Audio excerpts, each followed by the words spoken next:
About to go live here. Huh, Parker? What you thinking? You like it when we go live, huh? Because everyone loves you. Oh, Mario.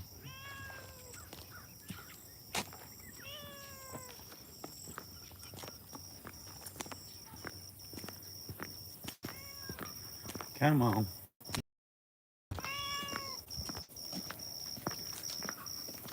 You hungry, bud?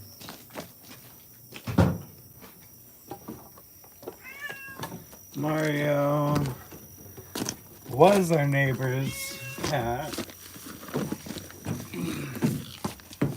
until neighbor stopped feeding him. So now I feed him. Oh, Mario. Yeah, and you're such a little cutie. Yeah, I'm gonna put it up here. Don't spill it today. You spilled it yesterday. Golly, it is just beautiful today. So pretty.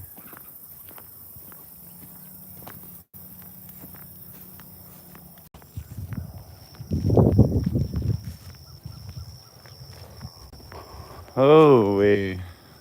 Guillermo, do not mess with Mario.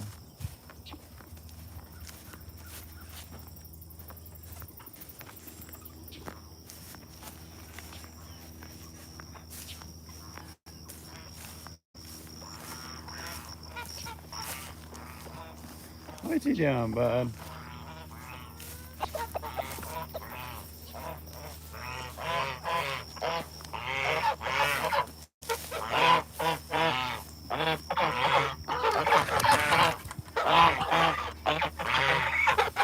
Come on.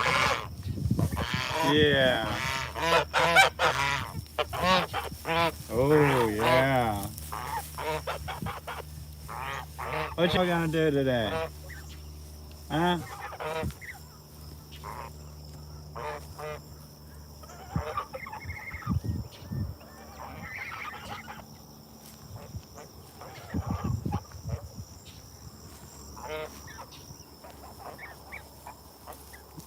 Those silly geese. Come on, y'all gonna go to the pool? Let's go to the pool.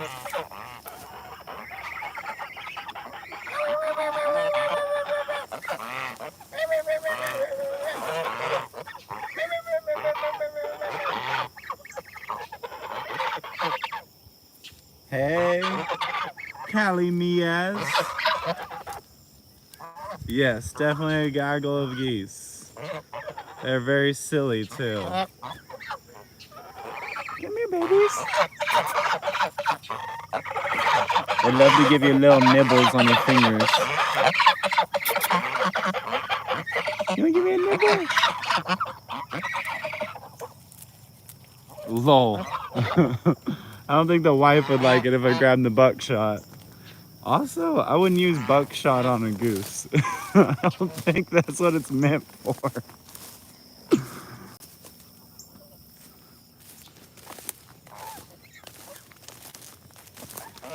Alright. We're gonna go off. I guess we gotta go find a cow today. We lost, or one of our cows didn't come up for food yesterday, so I'm gonna go out there and go look for him. See if I can't find him. Look at these cuties. What are y'all doing? Huh? Y'all just being cute? Yeah.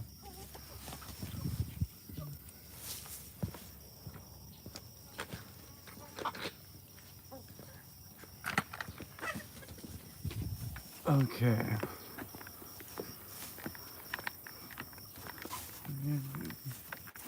Okay.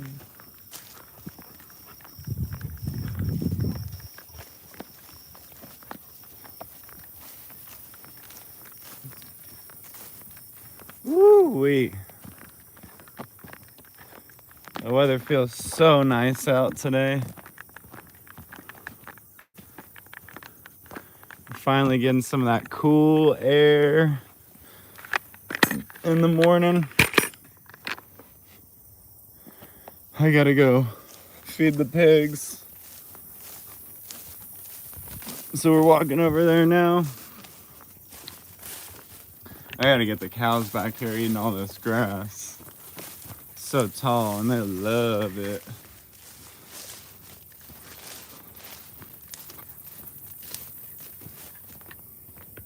Built all this by myself. Took me a couple days, but turned out really good. It's real sturdy.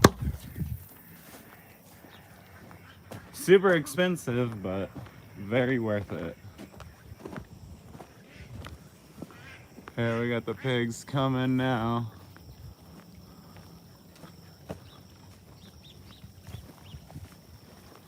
So this boar over here, the bigger one on the right, he got out yesterday and he ran probably past that tree line. I think it's like close to a mile, and went and bred one of our sows. So we're gonna be having some November babies again, which we were trying to avoid, but you know, sometimes it happens. It's not the worst thing. At least it's not January babies. Golly.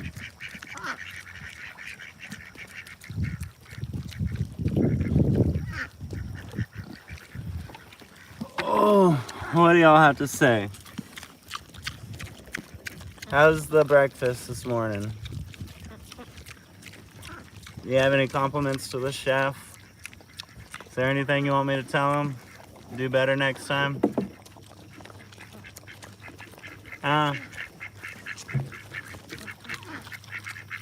Oh, here comes the ducks. Uh-oh. What are they gonna do? They love to come and eat the pig's food. So these two right here that I got the camera focused on, they were just out in the back with the big herd, and they have not had like any human interaction. I mean, I'll go out there and feed them. It's always positive human interaction. They haven't had any pets or anything like that. So I'm curious to see how they react. Oh, that one likes it. Oh, that one's a little scared. It doesn't mind it. It's okay. So these old spots, this is a Berkshire, so it's half of that black one, and then it's half old spot. The old spot genetics, they're just so docile and nice. All the half old spots have been just like super easy to deal with and well behaved. On the other hand, the Berkshires are not nice most of the time. We had a problem with like really mean sows attacking us when we tried to separate the babies. But this guy, Pinky, he's a Berkshire. And like we've just raised him since he was a baby. So he's just super nice. He's got a name. His name's Pinky. Because he's our breeding boar. So yeah, he's always gonna be here. These guys, I just brought them back from our bacon seeds out in the back. So they don't have a name yet.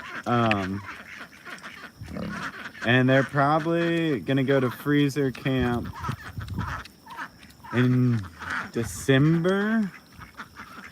So I guess I could give them a name for a little bit. But yeah, everything on the farm is, you know, for human consumption. So unfortunately we do eat them. But I mean, it is way better for these animals to be out on pasture where they're happy and thrive rather than in a factory farm setting. The reason I do this is because I hate factory farming. I was actually vegan, vegetarian for quite a while, didn't eat dairy or anything. Lived out in California, drank almond milk, ate vegetables, really good vegetables, cooked a lot, um, and yeah, I started getting really sick. I was not, like, nutritionally wise, I was so tired all the time. I could just feel my body just like needing something more. So I started eating meat again, and yeah, completely changed my whole routine of everything. Took the almond milk out and started going back to dairy again, and that was a huge change as well, because that almond milk, a lot of it is just like seed oils and water and just junk. So now it's raw dairy milk, it's fresh pork from the farm, bacon from the farm, where they're happy. Like, these pigs are happy. These are not stressed out pigs. And like, I devoted my life to this for a reason. Like, I want these pigs to be happy. Like, if these pigs were in a confined area where they're not able to move around and like enjoy the pond or go run around in the grass or something like that, that hurts me. Like, I really, really care about these animals. And yes, they will eventually be on my plate, but like, I care about them so much that before them, they're gonna have the best life possible. Period. End of story. And that's way better than, you know, a pig in a factory farm who's gonna, like, maybe it's a sow and it lives for 7 years, but out of those 7 years, it was horrible. What's the point of those 7 years being lived if it's just in a confined space where they're stressed 24 hours of the day? Like, these guys are stress-free. They love life. They love being out here. They love pets. Like, and yes, they will eventually become food. That is part of life. Like, that is how a farm operates. But we're gonna give them as much love, as much as we can give them, and just, you know, pets, everything. Like, we really, really care about our animals here, and that's what it's all about. We try to give them the best life possible. As you can see, Pinky is a little bit of a bully. He is a boar, so he's got those, like, I'm the boss kind of tendencies still. We're gonna figure out their whole dynamic, but they seem to be doing good still. Pinky's just hungry, but I feed them twice a day, so they should be good.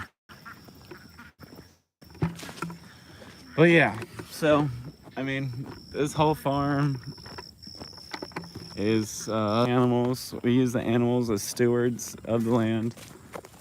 So the animals will actually come here and heal the land rather than just extrapolating from it, like at a feedlot or, you know, row crop fields, stuff like that. Typically what you're doing is you're adding nutrients into the fields and extrapolating everything you can out of that soil.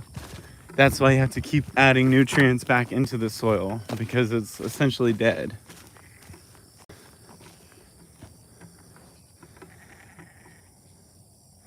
Yeah, I'll go do it with the goats real quick. The goats are going off. They want to say hi. I gotta go look for this cow, but I kind of have a feeling he's fine, so I'm not too worried about it. Y'all ever have those, like, sixth sense feelings where you're like, you know, everything's fine or everything's not fine? I kind of have a sixth sense feeling that he's fine. And I tend to trust my gut on those types of feelings. But we'll go find him in a little bit. Oh, look at the goats.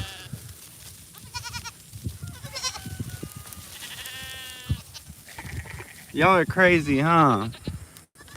Why are y'all so crazy today? Oh my goodness. Snowball, what you doing? Hey, Snowball. Yeah, we're bringing Snowball, that white one right there, to Dallas soon to do a little meet and greet with some people. So if you're in Dallas and you want to meet Snowball, she will be at Caruth Park and University Park. Not maybe this weekend, but definitely next weekend. Yeah, and I'm just saying hi to everyone today. They don't get fed or anything, you know, other than the grass that's out here. Because I heard from someone, I want to say it was, I forget who it was, but, oh, it's Greg Judy. He says, a hungry goat is a happy goat because whenever you feed them grain inputs, typically, it just grows hooves and horns. And so you're going to be trimming all the time, or you're going to be dealing with some big horns all the time, which is not always ideal. Jimmy loves to jump up on me. I don't have anything, Jimmy. I don't have anything. There's nothing in there. There's nothing in there. They think I have food. I don't have food. We'll feed them treats in the afternoon sometimes with a little bit of grain. And then we'll put some, I forget what it is, but like kelp. Yeah, kelp.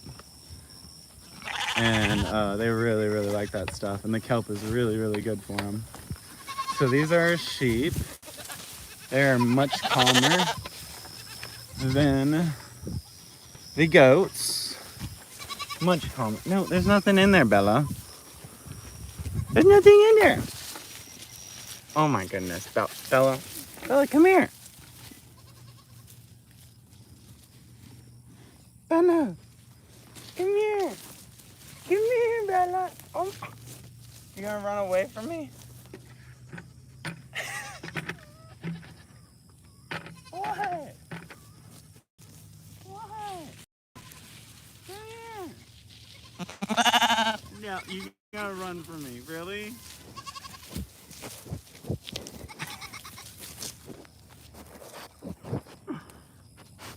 You just want to say hi to everyone? Well, Bella says hi. What a goofball.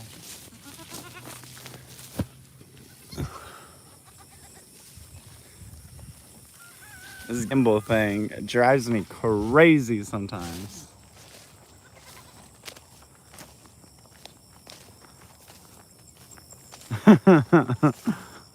Yeah, we do raise the lamb for meat. These are all ewes though, so these will be just our breeding pairs. We got to get a ram to get them bred soon. But yeah, we're trying to grow out our sheep flock because more and more people want sheep. And sheep taste really good. And they're a lot lighter than a cow and easier to manage than a cow. And then with our hair sheep, as opposed to like a wool sheep or something like that, the hair sheep have a lot less oil in them. So the wool sheep have an oil in them that give them kind of that goaty flavor. So when you have the hair sheep, they don't have as much of that oil, and their meat doesn't have that goat flavor. So it's a lot less like goaty. That's the only way I can describe it. So yeah, those hair sheep are really, really cool. They're cotton sheep. So my wife Amy is trying to milk them eventually. And so that's why we got the Cahadans specifically, because we're interested in sheep milk, I guess. What are you doing?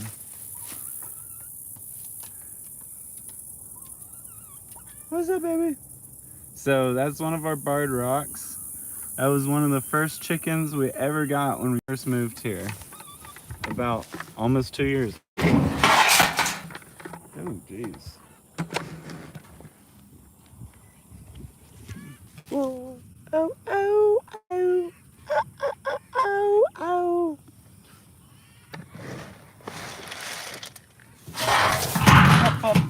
Poker face, poker face.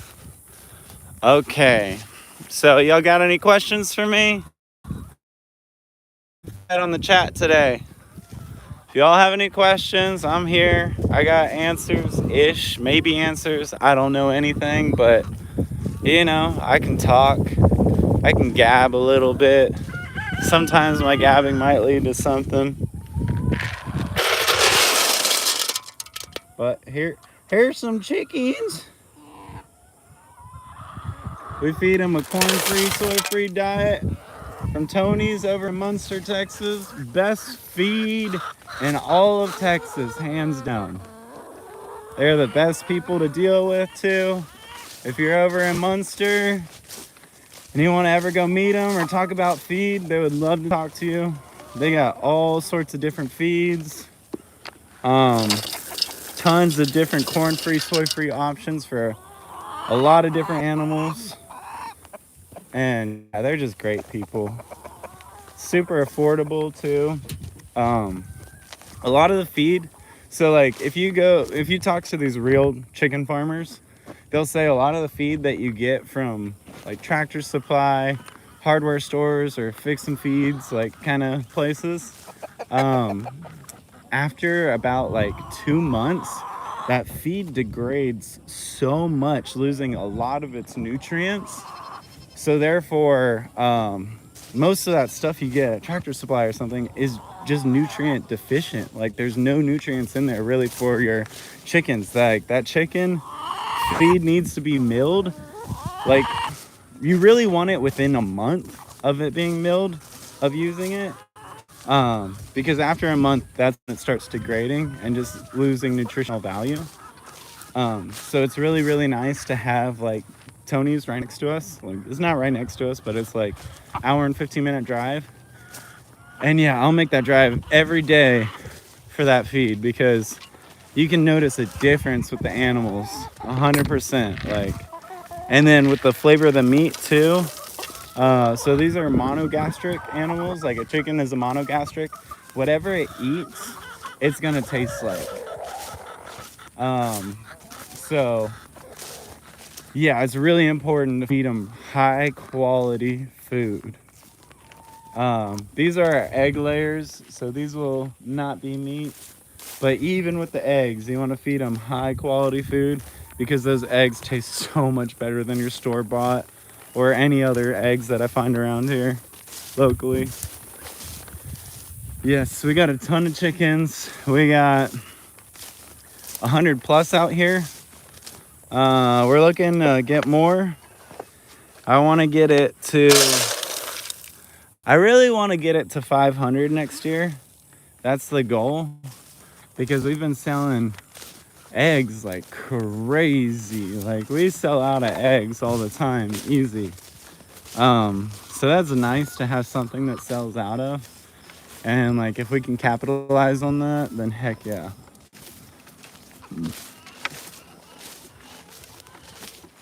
Y'all want to say hi to the chickies?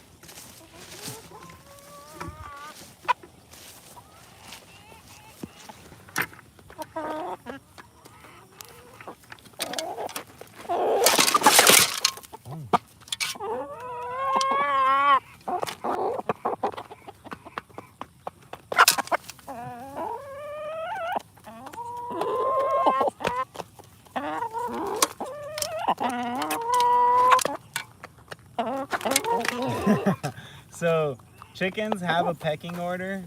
You can kind of see it. These barred rocks are in charge since they're the older chickens. They've kind of taken that lead, I guess. And a lot of other chickens, like if they're below the pecking order, they won't even try to attempt to eat from the same bowl as them. So they'll wait till they're full, leave, and then come over here and eat. So I try to give them a lot of food so everyone gets a good amount of food.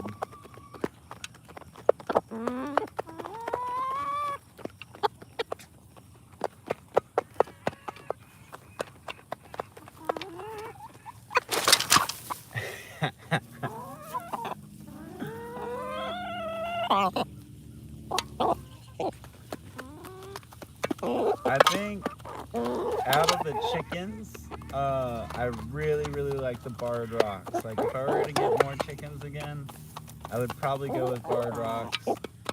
They look mean, like they have that eye. You can see their eyes. They're just like kind of like they look kind of mean or something. But they're actually so sweet for a chicken. They're very docile. They're great egg layers. And they're just an all-around hardy bird, too. I mean, they deal with the Texas heat. They deal with Texas freezing cold. And yeah, they've been producing eggs. These girls are almost 2 years old, and they're still producing a good amount of eggs. So yeah, that's really nice. And it's cool just... I like their coloring. They got a really unique coloring for chicken. We just hatched a barred rock, and it was just so pretty watching it grow from like a baby to full grown. Because they come out all black and yellow, and so it's funny, they're just black and yellow, and you're like, what is this gonna be? And then eventually it turns into one of these pretty little birds.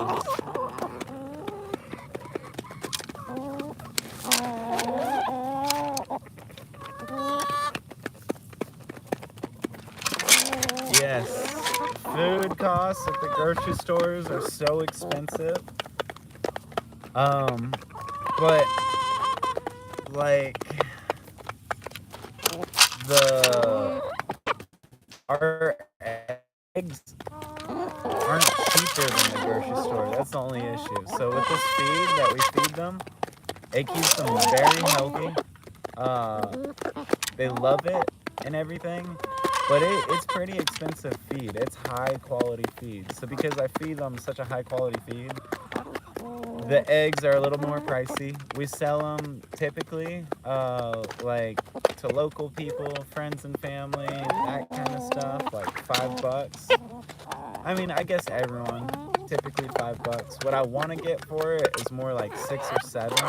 But yeah, $5, I can get $5. I think that is a little bit more expensive than grocery store eggs right now because eggs have gone down since the egg shortage and everything. But the taste that you get from my eggs are just so much different. It's such a different taste.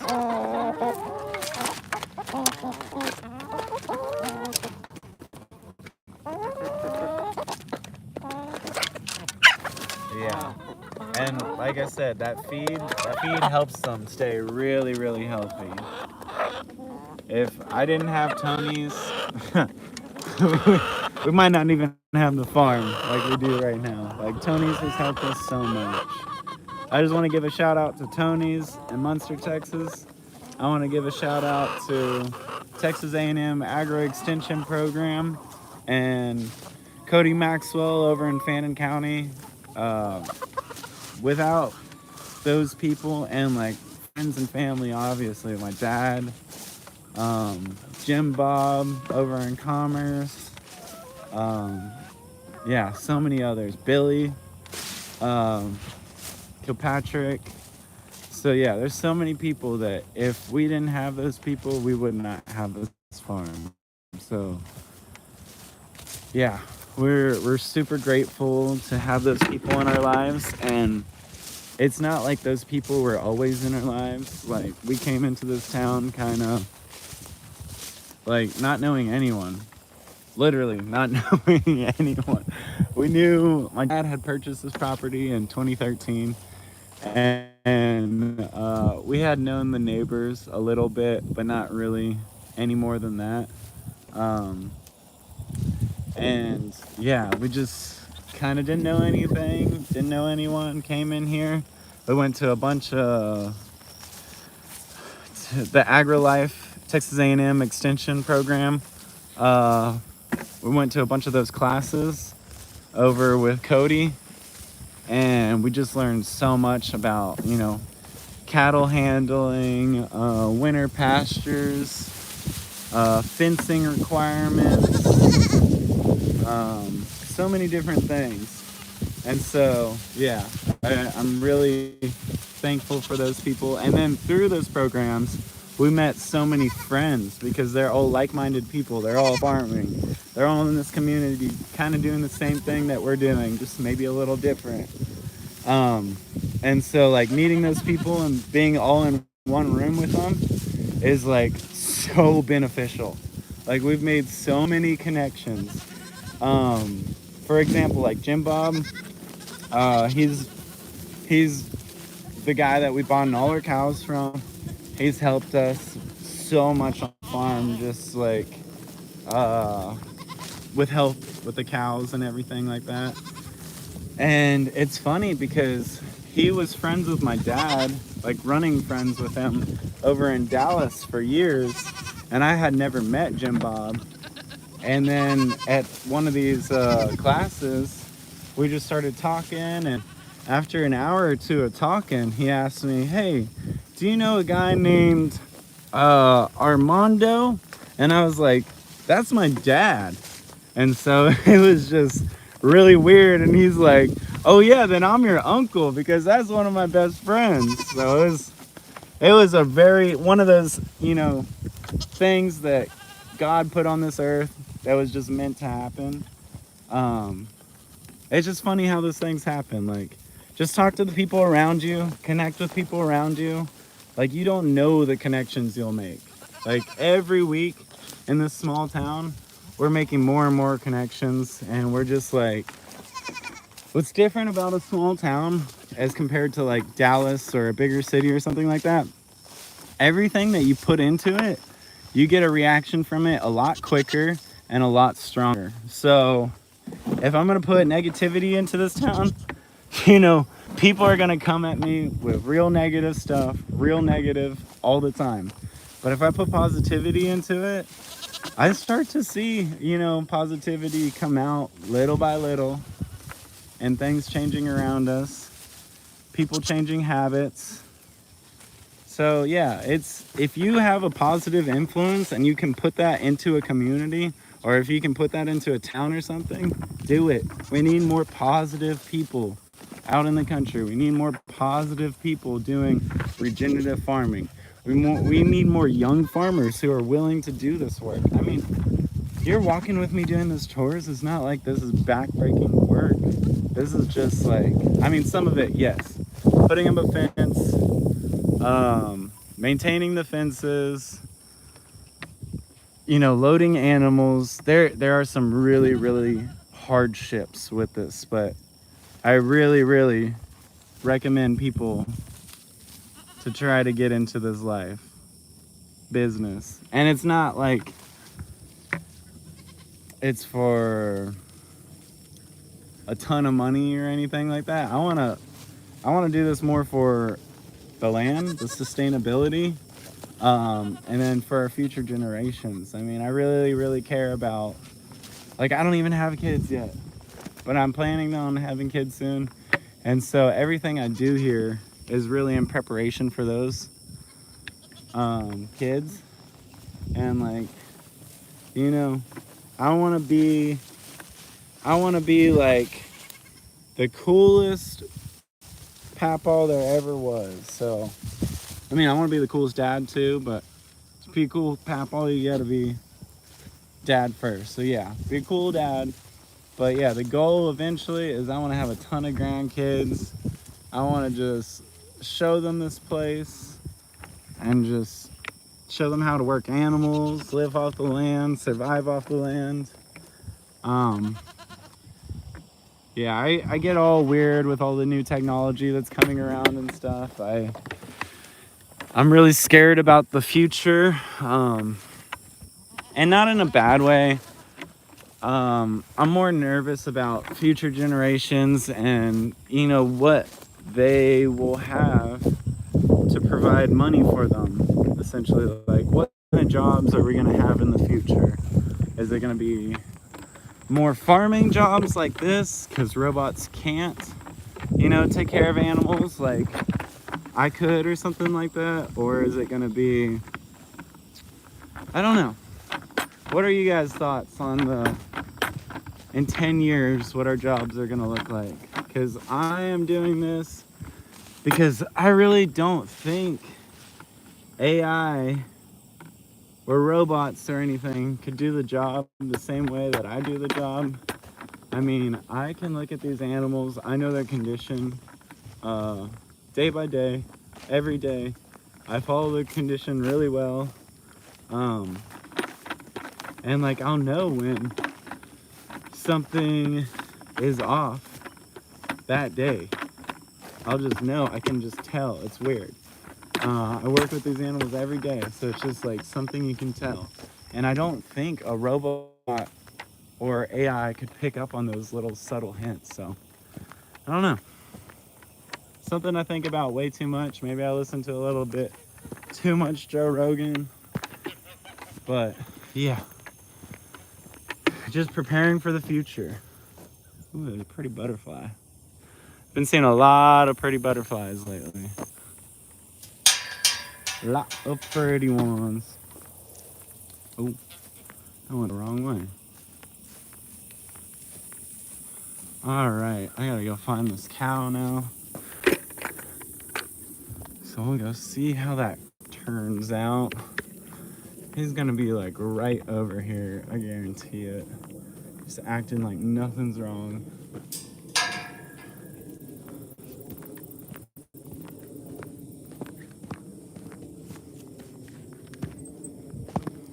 Holy.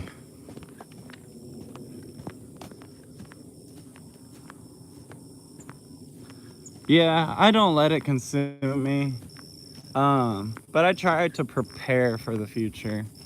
So I just want my kids to have some sort of foundation to work off of. Like, so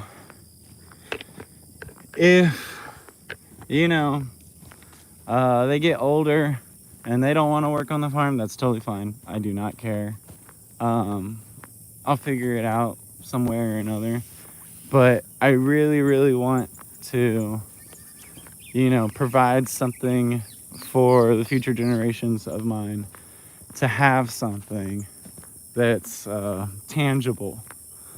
Because I feel like in the future, a lot of it isn't going to be tangible. I mean, look at the new Wii.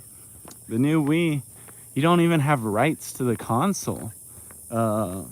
What's it called? Nintendo has rights to your console, and if you disobey their laws or their rules, then they can shut you off from that console.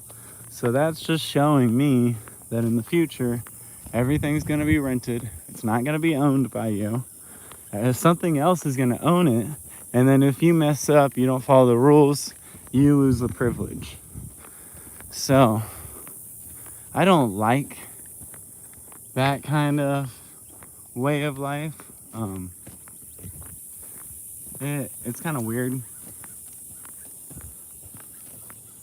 So yeah, just trying to set my kids up to have something in the future, if they want it or not, but at least set it up. Okay, I see a cow over on the other side of the fence.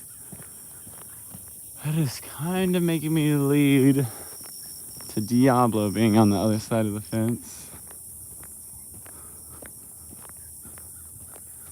That cow's got a white face. Oh yeah. Diablo, I think, is on the other side of the fence. Now that I'm looking at it, I think he broke through the fence. That's what it looks like. Diablo! Let's see. He'll usually move. Oh, I see someone looking at me. Is that him? He doesn't have an ear tag in his ear. And I see a cow without an ear tag now. No, it's got an ear tag. Huh, where is this guy? Here's some of our boy goats. So those are our breeders, Bucky and Bart. No!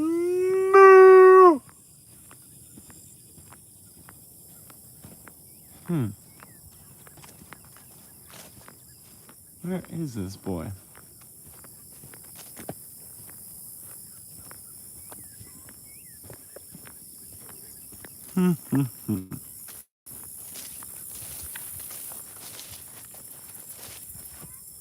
Those cows are all running from me.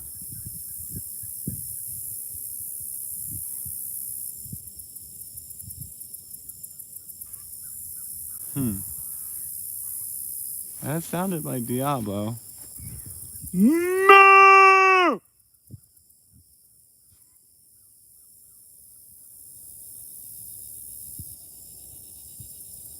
Diablo! I kind of think I just saw him running away. Because I just saw a cow without an ear tag. Why are they all running away?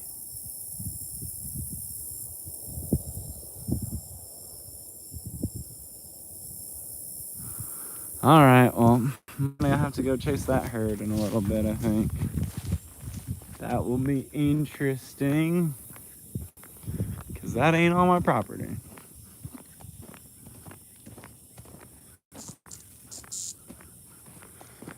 Oh. I mean, honestly, after looking at that,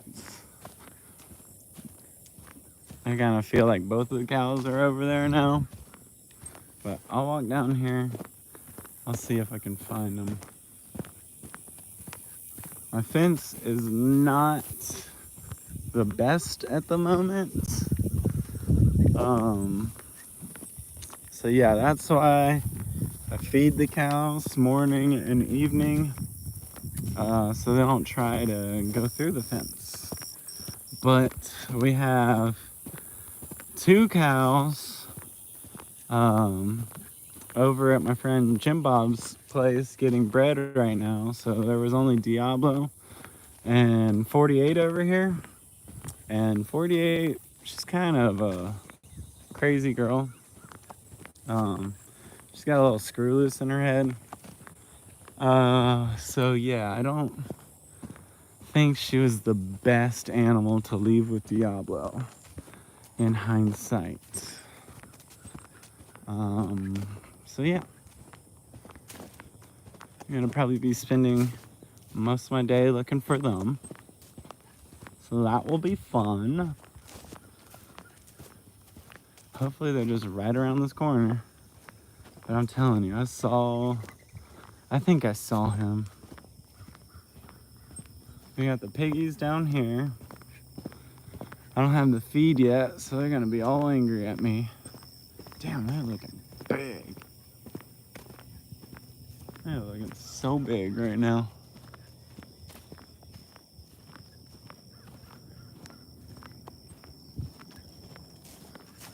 And there's the big sows over there, if you can see them.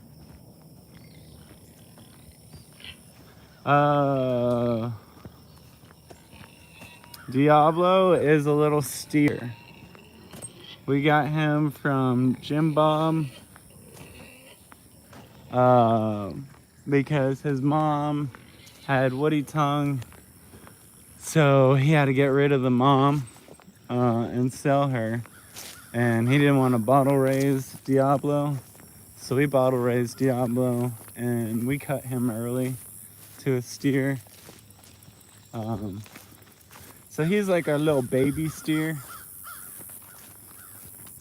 I'm gonna go check this fence line because I think this is the fence line he would have gotten out of. Gonna see if I see any hair.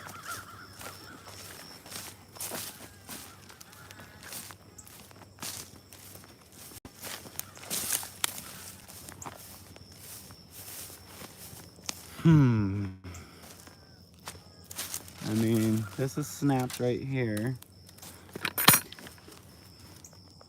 So that's snapped. I don't see any hair, and I don't see him going underneath here. That's not that tall. Ooh, this might be the culprit. Jeez, yeah. So there's just no fence right here. It's literally, they could just hop over that. Yeah, that's probably where they got out. Yeah, you just hop over that.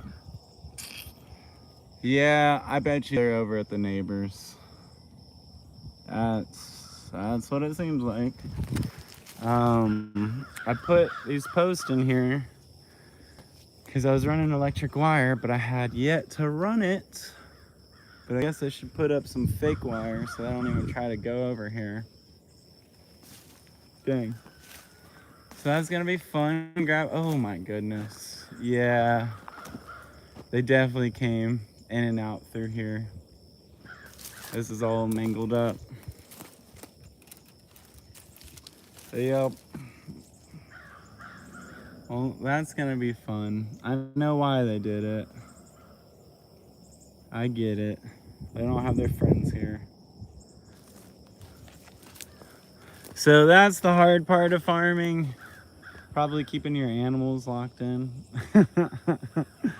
And then like this fence, ooh, this fence was a pain just to put the post in. I haven't even put up the fence part yet. So yeah, that's not fun. And then this fence over here, I put that up long time ago, probably a year ago, and I gotta take it down, and then I gotta cut all that cedar, kind of how I cut it here, where I can get the post underneath. Because what I like to do is do that. I get more land, I'm clearing off this area, and then the cows, whenever the sun is setting over there, it'll be shaded right here, so the cows can lay right here and be nice and cool in that afternoon. So yeah, and then with the rotational grazing, I kind of like think of this place as like a big long rectangle.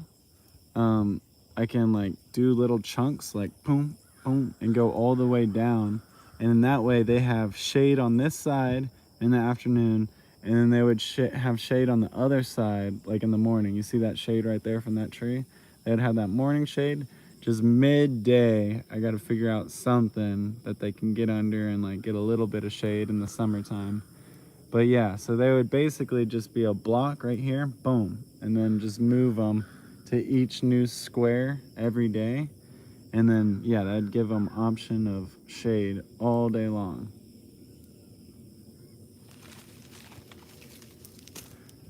Yeah, I'll probably wait to put electricity on it. I kind of think, I know the neighbor real well, so I'll go over there and I'll go look at the cows.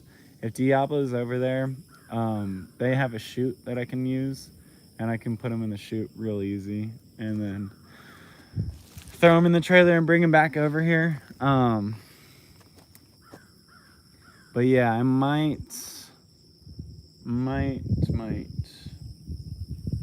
put up some wires on this today.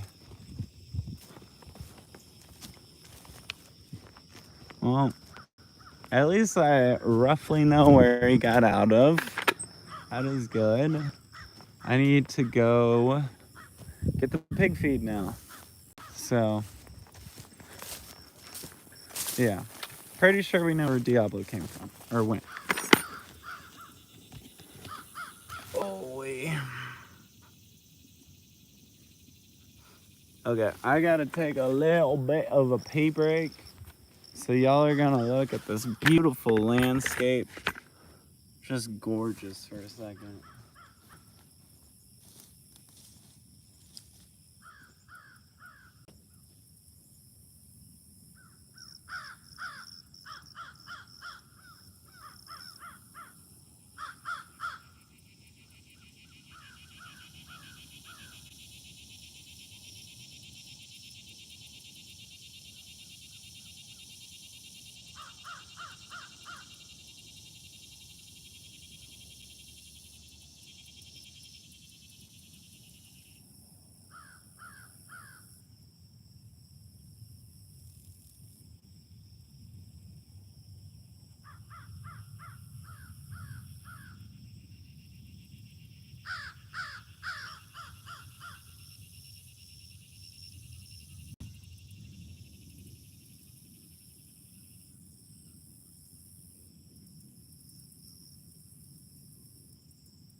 Oh, holy shit. I guess I put that bucket on an ant pile. There's ants everywhere. Ah! Definitely fire ants too. They bite in like a... Golly. Yeah, don't stick your bucket on the hill, I guess. Jeez. Ooh, that thing's burning. Oh, it's burning, Barker. Ooh, oh, those pigs got stirred up by that, didn't they? Ooh, jeez. They're all over this freaking thing. Get off.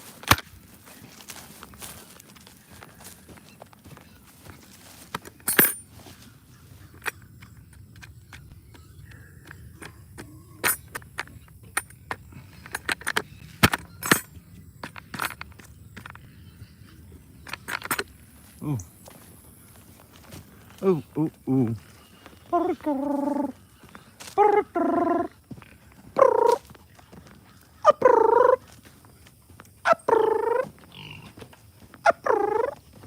Ring, ring. Ring, ring, Parker. Is that a ring, ring? Oh, the Parker. Oh. Parker last year had to spend the night at the vet one night for 2 months. Or not. One night each month for 2 months. And he hated it because he had heartworm really bad. And yeah, so we got him checked yesterday and he went to the same vet again. And I guess he wanted out of there so bad and like ran and jumped in the car as soon as Amy opened the door at the vet. So yeah, he does not like the vet. He did not like it last year when he had ring or heartworm. But he's healthy and he's a good boy. Parker lives outside. He spends, I want to say, 95% of his time outside. He protects all the animals out here. He's a rescue. We found him at the state park across the street a year ago, a little over a year ago. He's half Pyrenees, and I don't know what the other half is. Maybe like Australian Shepherd, Border Collie. Yeah, something like that. But he is the best dog ever. And I kind of think Border Collie just because the way he acts sometimes. Gimbal's going all crazy. The way he acts, but also, I just don't know. Could be Australian Shepherd maybe too. I don't know. Because he's got kind of some Aussie traits, but he's real chill too. But that could be the Great Pyrenees, so I don't know. He's the best dog ever though, that's all I know.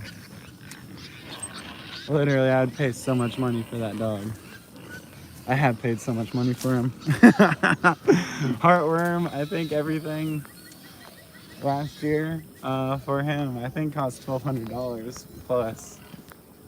And then yeah, all the heartworm medication, all the vaccines that we had to do for them this year, I think for all of them, I think cost around like $1,600. It's crazy. I remember when I was young, I don't think it was that expensive to get your stuff vaccinated. Like, I remember it was pretty cheap. I worked at a vet clinic for a while, and I mean, I remember like $70, $80 charges on a vaccine, but I don't remember like $200 charges. So I don't know.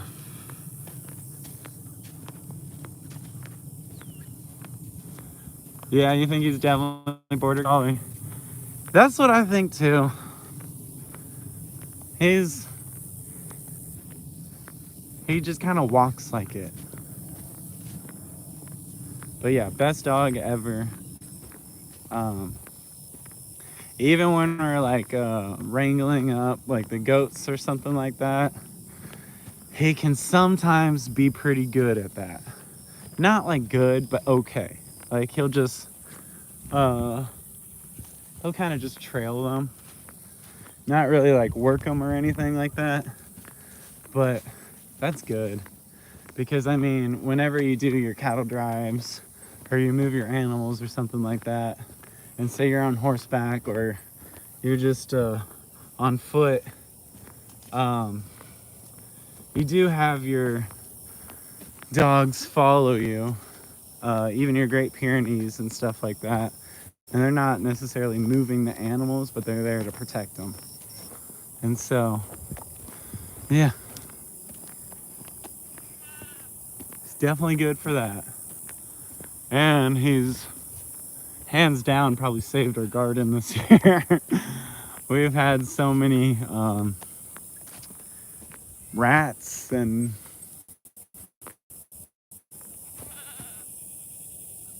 I'm hearing a noise that I shouldn't hear out here. But it might just be a chicken. I thought it was a kid. I thought it was Mario all the way out here.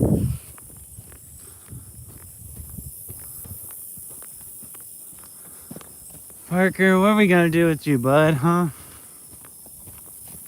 Are we gonna sell you to the gypsies? You don't want to be sold to the gypsies, do you?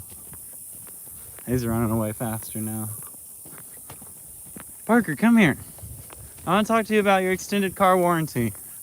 Oh, he likes that one. He likes that one, huh?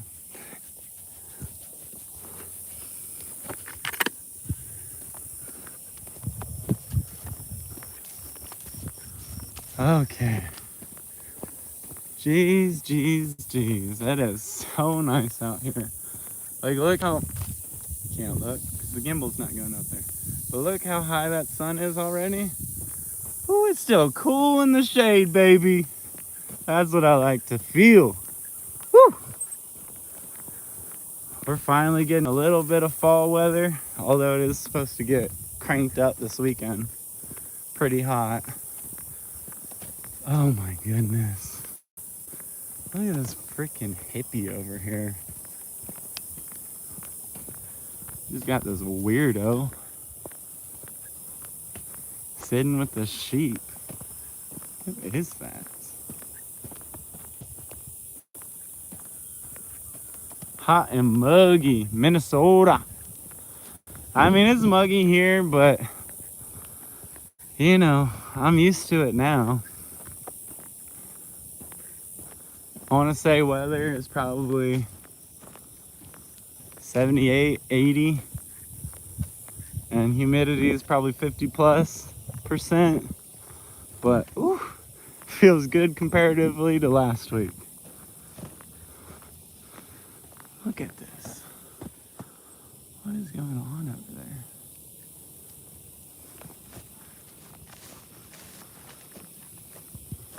Who is that with my sheep?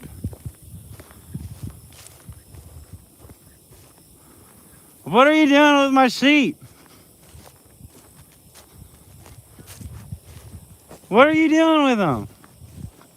Bella, get away from her. Bella, run. Bella. Bella, run. Bella. She's petting you. You didn't even let me pet you this morning. She was waiting for me. Oh my god. Bella's my princess. Bella, you're a little bitch. She's your tail wag. Yeah. Huh, Bella. My favorite morning chore. Yeah. Petting my princess. I think Diablo and them are on the other side. Oh, are you kidding? No, the fence is all mangled up where I was putting the new fence. So yeah, we gotta go collect them again. Great. I just gotta put an electric fence up there. Or a fake one or something. So they just don't even... Oh my god! I got fire ants all over me in this bucket. Why? I put it on a fire ant pile. Oh, well, that'll do it. Yeah. Hey, Lisa. Lisa. What you doing, Lisa? You always act like you want pets, but you don't. She just wants this bucket. Yeah, she's like, what you got? You What want the got? bucket, Lisa? I bet you that'd be good, huh? Oh, that's yummy stuff. Here comes Khaleesi. Oh, no, you mean Pearl or Sandy? No, Khaleesi. So, should this one be named Khaleesi or Pearl? And should this one be named or Sandy, not Pearl? Khaleesi or Sandy? And this one should be named Pearl, the white one? Or what's your name that you wanted for the white one? I don't know. Okay, it's Pearl. The white one's Pearl. But should the brown one be Sandy or Khaleesi? I'm going with Sandy. I like Khaleesi. Amy likes Khaleesi. I don't know what Khaleesi is even from. It's a Roman name. Look at her nose. She's Roman. She's not Roman. Yes, she is. She's a lamb. She's Roman. She's a lamb. She has a Roman nose like a horse. That's a Roman nose. Like a Roman horse nose? Yeah. Aunt Pearl. Let's see if I can get some. Khaleesi. That's just a hard name to say. No, it's not. Khaleesi. Khaleesi. Khaleesi. Well, don't say it like that. Hey, Khaleesi. Come here, Khaleesi. No, it's Khaleesi. Khaleesi. Look at her. Oh.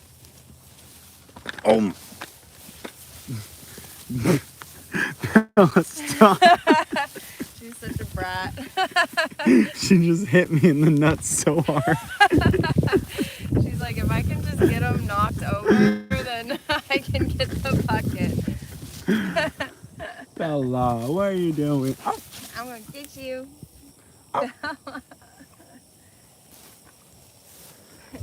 Okay, I'm gonna go feed the pigs real quick. But yeah, I think I saw Diablo over there. So I think he's over there. I'm gonna go double check in a little bit. But when I went over there, that whole cow herd ran away from me. Yeah. So I think it's definitely 48 over there, getting them all stirred up. Like, oh, I hear him. Run. She's so annoying.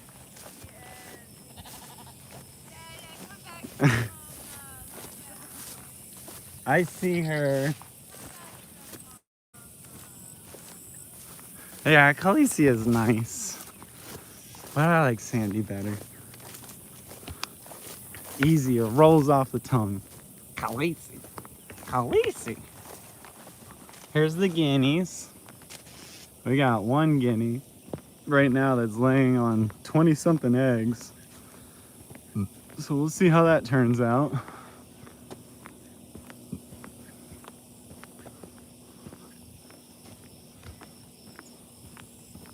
Whoop, whoop, whoop.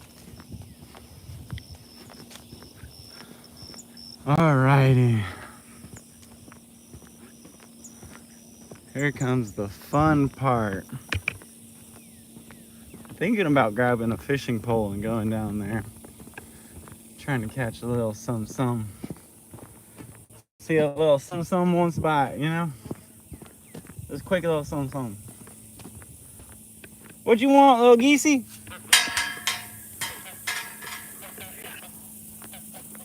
I love to run away.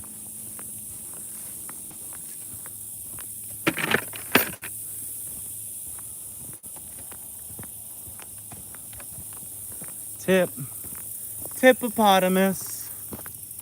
What are we going to do with you, Tip? Tip. Tip. Tip.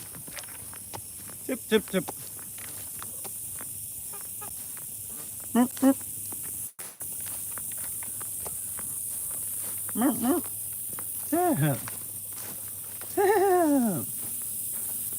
are you doing? Susie, what are you doing? No, you don't need to eat that. You can stay out a little bit longer, I think. I think you can. I know you can, girl. Alright, let's grab a little something from over here. Oh, what do we want to grab? I probably want something a little top water-ish, you know? That's what I'm thinking at least. So if I'm thinking, sorry, it is a mess over here. I'm in the middle of cleaning this place. So I just threw everything right here. So please don't mind the mess. Golly, do I even have anything top water right now? I could go weedless, I guess. Mario, what do you want now?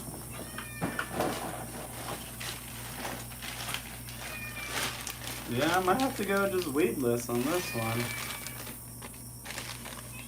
Oh, I got a little frog. That can be fun to try to catch something on this frog. I never have luck hooking anything on a frog. But it could just be fun to mess with them. The other day, I took a little girl out there and we just put a grasshopper on a bobber, a hook and bobber. And she hooked into a pretty nice bass real quick. So maybe I do something like that. Or I just go weedless. I go just worm. No. I'm gonna go easy. We're gonna go frog easy. It's gonna be fun, explosive action. Okay. And then what? What should we get out?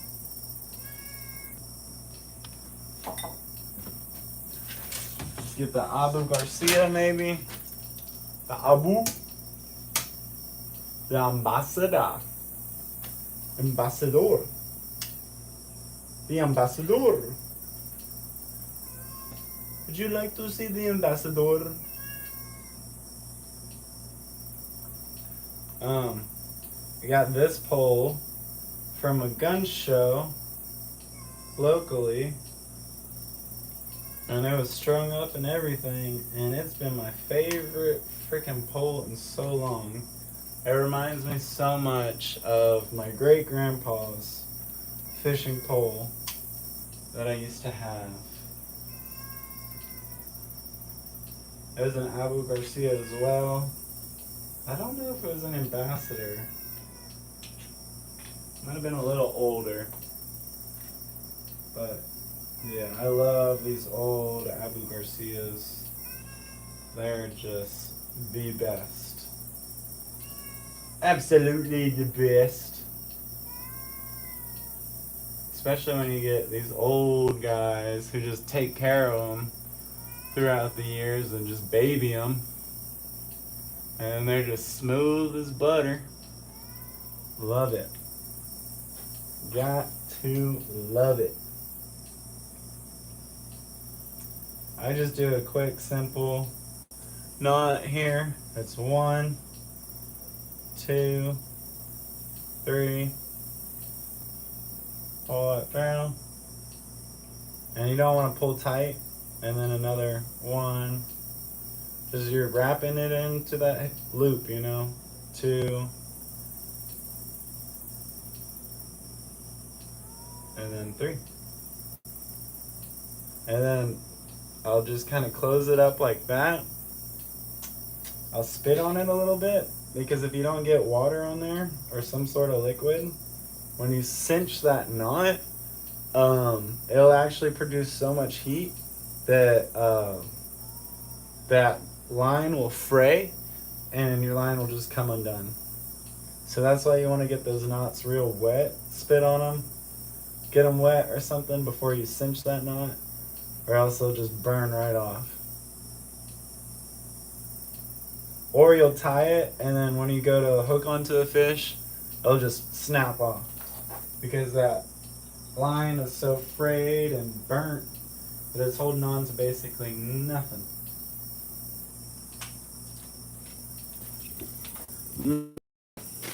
Nothing, Mario. All right. Let's see. We got 22% left on the battery. I think we got this.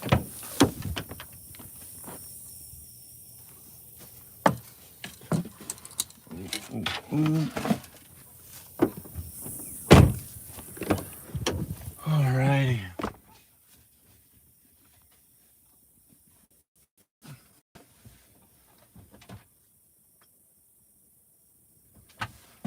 Keep it G. Keep it G. Oh, jeez. Keep it G's.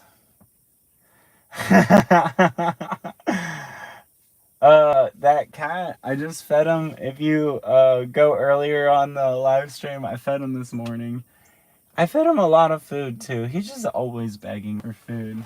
Or I don't know if he's begging for food or if he just wants attention, but he won't let me pet him. We're still trying to learn our boundaries with him.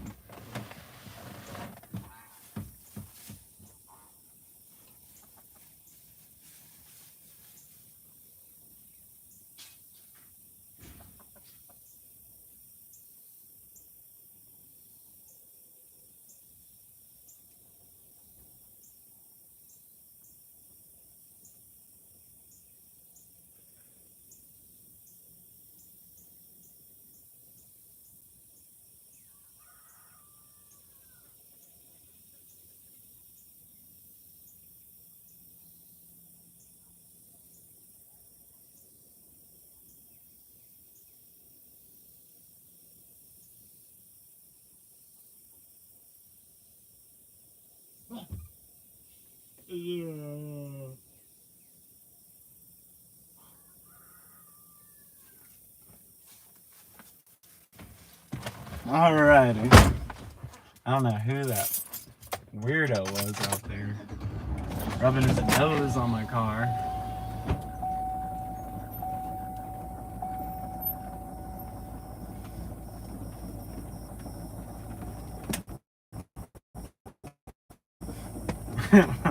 Yeah, I have a... So Mario is my 5th cat. I have 4 cats and they're indoor outdoor.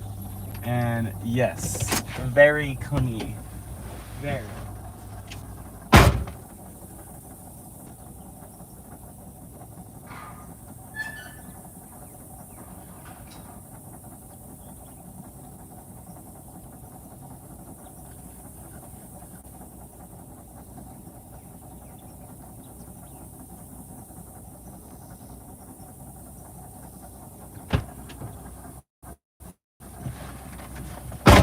Just had to open the gate real quick.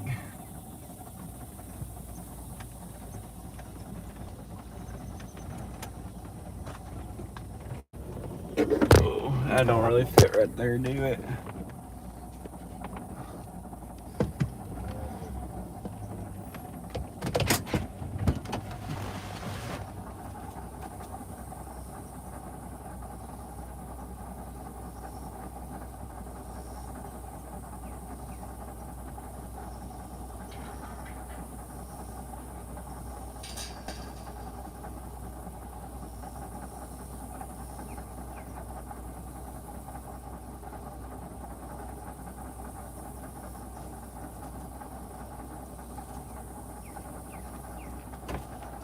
Oh!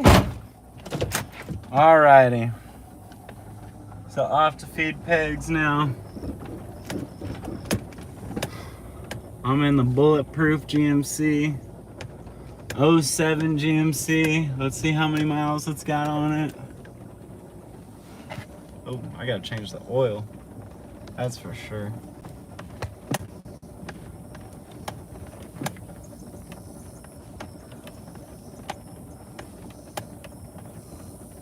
Odometer.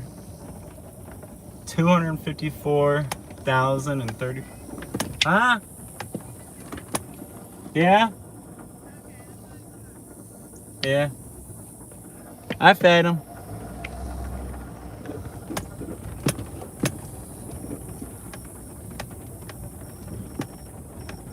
Oh, I'll catch a fish. Probably won't eat it unless it's a small one. But yeah, that pond back there is stocked. Definitely stocked.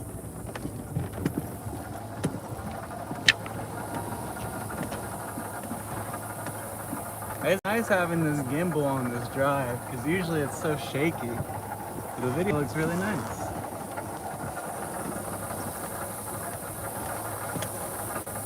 Yeah, this car, right now, the exhaust manifold is missing like a few screws, and it's a little bent out of shape and everything, so that's why it's got that like kind of loud sounding in the front.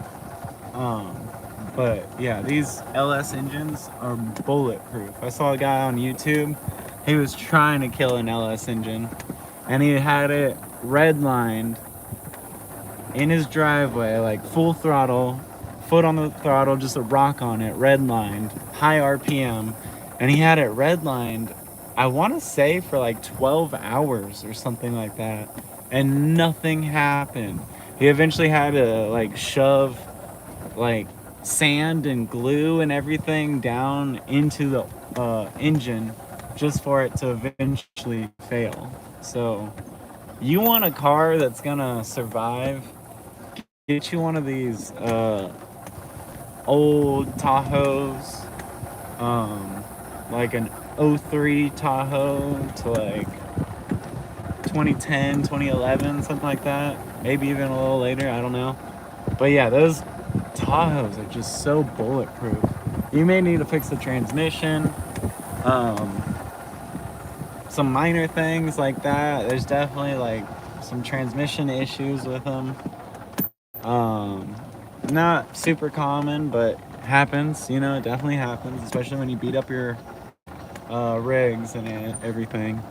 You gotta brake and then shift into gear. You can't shift into gear without braking at a complete stop. That will ruin your transmission no matter what. So, I mean, you gotta baby your equipment. You gotta treat it right, and they'll treat you right.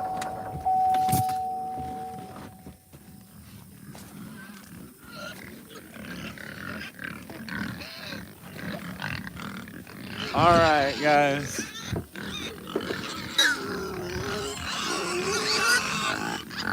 What are we gonna do today? I know, I already came down here earlier and y'all were like, what the heck?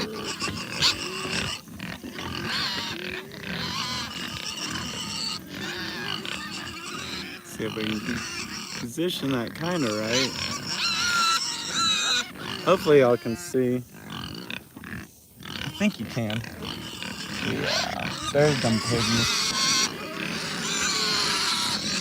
There are them piggies.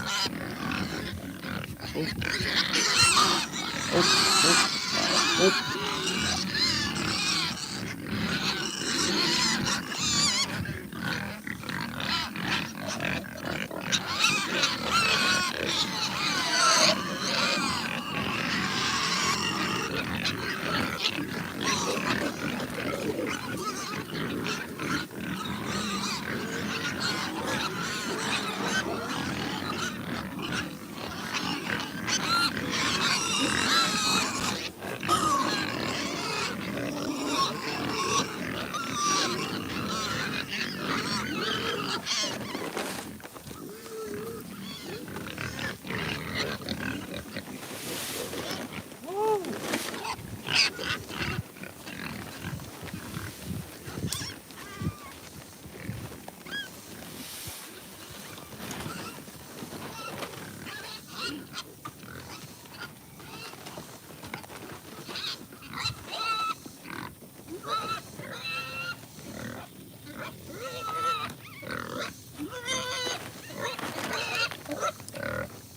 So the reason I'm doing this is to kind of figure out how much this bag weighs. You want to feed a pig, a full-grown pig, about 5 pounds per day. So this is you know, I can't really lift up my arm like this over, I don't know. I gotta check again. But this feels like, if I were to guess, probably like 12, 15 pounds, something like that. So I feed these guys 2 3/4 of a bag essentially, for around 28, 27 head. And then I have 3 head over there, and I feed them 15, 18 pounds per day. And those are my sows. These are my feeders. So these are gonna be bacon in November and December. These are all for sale. So yeah, if you want whole half hogs, these guys are gonna be available super soon. As you can see, their condition, like that black one over there, their condition, they're getting really, really big real quick right now. The black ones are gonna be ready in November. And then the spotted ones and the brown ones are gonna be ready more in December. There's a couple brown ones that will be ready in December or November, just because of their size and how much they're going. But yeah, we'll kind of walk around here in a little bit, and I'll show you their whole place. They got a lot of space back here, so this is kind of where I feed them. And then if you look, I'll show you kind of. If you look past over this way back there where that fence, that other electric fence is, they can go under that electric fence, and they have that whole forest right there that they have them in right now. We can kind of walk over there in just a second once I put this feed out, because I got to check on their water anyways.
I hear you, girl.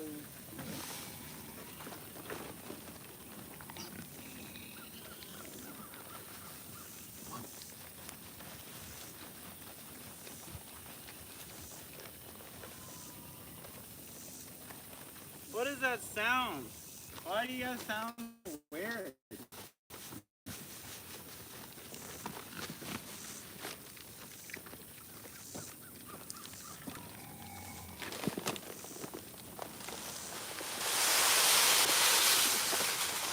I guess it's a little bit later than when I typically feed the pigs, because I was out there looking for Diablo. So they might be a little angry at me. That's why they're making the weird noises over here. I only got 10% battery life left. So we'll see how long I can make this last. What are you doing, baby girl? What you doing, you little baby? Look at this little baby. Oh, they're so little. I could just get in there and rub up on you all day, huh, girl? Huh, girl? Oh. You don't need to mess with that. Here, come over here. Come over here. Come get your food. Get your food. Girl. Girlie, that ain't for you. Come get your food.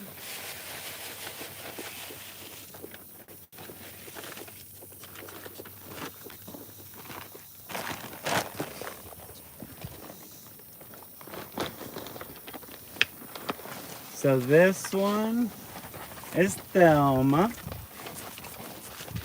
Hey, Thelma. This is Chubby Cheeks right here. She's Mangalisa. So she's when it's wintertime, she gets all furry, that curly fur and everything.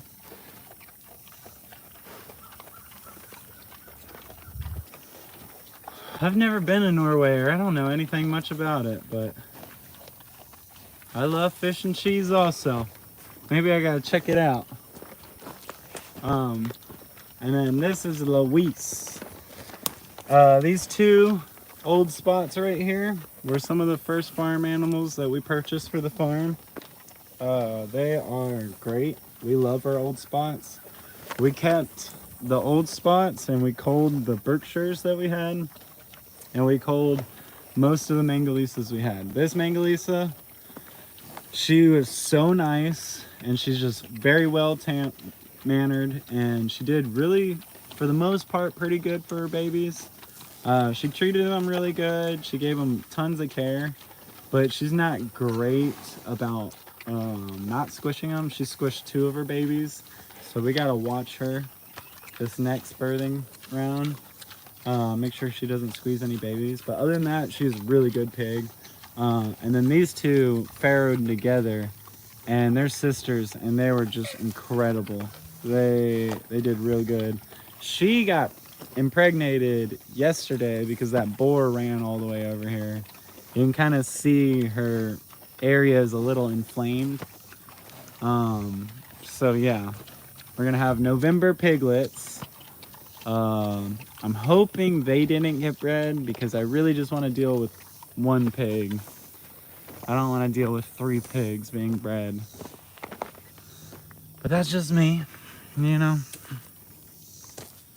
I don't know if we're gonna make it to the fishing because my phone's only on 6% right now. But I'll drag y'all to the water trough real quick. Maybe I'll drag you through the pig enclosure so we can check that out too. Yeah, the fence is still off. Gotta make sure that fence is off. So yeah, this is the pigs enclosure. They probably have, when I mapped it, it was like 3, possibly 4 acres. Maybe less than that. I don't know. It's pretty big space though. And for 30 pigs, yeah, it's plenty enough space. So this is where I started them off. I originally wanted them just in this like little piece where it's roped off, where you can see that rope and everything, because I wanted them to come in here and clean this brush out, which they did really good. They cleaned it out like to the level that they can stand, you know. If I was the height of a pig, this would be perfect. So that's great because it just starts clearing up all this underbrush, all this gunk. And then I can come in here and I can trim these tiny leaves or these tiny trees, and then free up this space and create kind of a silvopasture. So you get rid of all these twigs, these tiny trees and everything, and you just keep the big trees. And then that way the cows can come back here, hang out in the shade, and you know, have space to move around and do stuff. So they call that a silvopasture. So we use the pigs to our benefit, clearing up spots like this. Like this area was so thick you couldn't even get in here. So it's nice to have these pigs like kind of make trails, kind of come in here and clean it up and everything. I only got 3% battery life left, so I'm gonna run to the next thing. This is their other area over here. I gotta fix all this, but oh geez, I'm gonna fix that a little bit right now. I just gotta.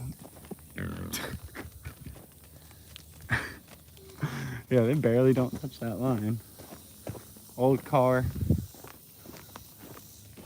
But yeah, the pigs come in here and you can see the difference on the impact that they make. So I don't love the impact that they make on the pasture. So I try to steer them away from the pasture because I want my pasture to look more like that with less weeds than like this. But every once in a while I'll give them a little bit of pasture, see what the disturbance does. See if it benefits life in some sort of way. But yeah, they have all this back here and it's pretty expansive. And they've just been clearing this out pretty good. So this is another one of those situations where it was just very thick back here, almost too thick to even like really walk through. And so a little help with the beavers and the pigs. As you can see, the beavers have come in here, chopped some of these trees down, and the pigs just cleared all that underbrush. So they're kind of working together, which is nice. And then I will show y'all the water trough real quick. Best way to get there. I got a solar on-demand off-grid water trough right now that I just built. I'm gonna be compiling a video later today, maybe tomorrow, of the full build. So if anyone wants to build something like it, they can. But I got a solar panel right there. I got it run to a pump that pumps water off of that pond. And then once it pumps water off of that pond, it goes into this trough. This trough, I got a float valve on there, so as soon as that water drops, it'll automatically fill up, and that's where the pigs are able to get it. All right, I'm about to lose battery. Love y'all. Hope you have a wonderful day, and goodbye.